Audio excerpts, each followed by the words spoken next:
त्याच्यावरून law and ऑर्डरचे issues आहेत. तुम्ही एक व्हिडिओ असा दाखवायला पाहिजे होता की 29 तारखेला 28 तारखेला 27-28 तारखेला एक एसबीचा पोलीस ऑफिसर आपला गोळून पडला. याच मराठ्यांनी त्यांना उचललं आणि दवाखान्यात गेलं.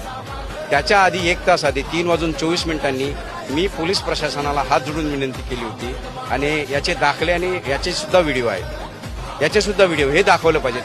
चांगुलपणा सुद्धा दाखवला पाहिजे. अँब्युलन्स आला त्याला जागा करून देणारे मराठीच आहेत. त्या सुद्धा चांगल्या गोष्टी तुम्ही दाखवल्या पाहिजेत.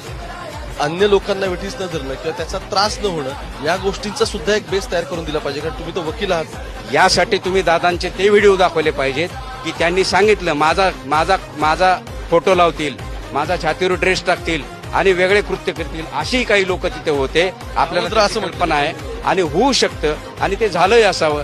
या सगळ्या गोष्टी त्या बघू शकत नाही. आम्ही त्याच्या चौकशीचा सुद्धा अर्ज तसा केला.